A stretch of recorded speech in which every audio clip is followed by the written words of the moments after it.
अंडकोश में गोली मारी गई थी भरत तिवारी को, ऐसा उनकी दीदी का कहना है। पहले आप उनकी ये वीडियो देखो। उसमें भी डॉक्टर दिए हैं ना, एक गोली मारा हुआ है पेट के ऊपर भी, शायद नाभि के नीचे की पता नहीं कहाँ गोली मारा गया है हाइड्रोसिल पे। ये कब गोली लगी बताइए आप? ये बहुत ही दुखद, बहुत ही गंदा, बहुत ही घिनौना कार्य किया है पुलिस प्रशासन ने। अब मैं आपको बताता हूँ भारत का कानून। भारत के कानून में एनकाउंटर जैसा तो कोई शब्द ही नहीं है, कोई एनकाउंटर जैसा शब्द ही नहीं है। तुम किसी का एनकाउंटर कर ही नहीं सकते, और अगर कर रहे हो तो दो परिस्थितियों में आप किसी का एनकाउंटर कर सकते हैं। पहला कब? जब आपको लगे कि आपकी जान जाने वाली है, जब पुलिस वालों को लगे कि उनके ऊपर हमला होने वाला है, तब वो किसी का एनकाउंटर कर सकते हैं। दूसरा कब?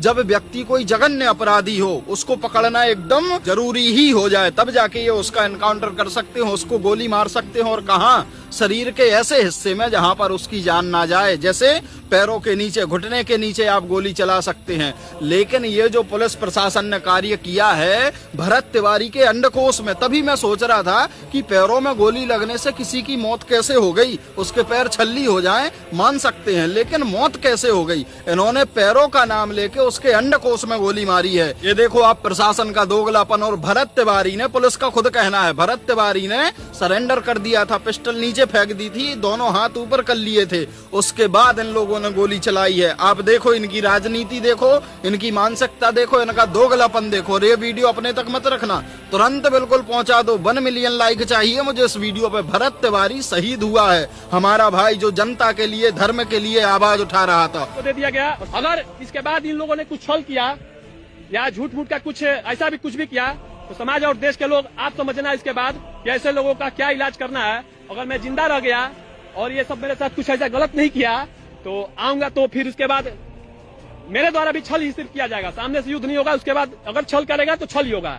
इसी के साथ मांगे पूरी होने का संभावना अब दिख रहा है, और समाज में और देश में बदलाव आने का भी संभावना दिख रहा है यहीं से। तो चलिए हथियार रख दिया जाता है, लीजिए।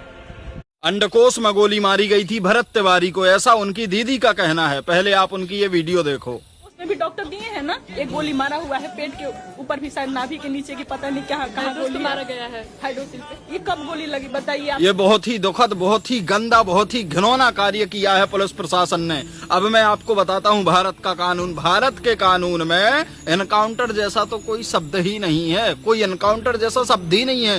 तुम किसी का एनकाउंटर कर ही नहीं सकते, और अगर कर रहे हो तो दो परिस्थितियों में आप किसी का एनकाउंटर कर सकते हैं। पहला कब? जब आपको लगे कि आपकी जान जाने वाली है, जब पुलिस वालों को लगे कि उनके ऊपर हमला होने वाला है, तब वो किसी का एनकाउंटर कर सकते हैं। दूसरा कब?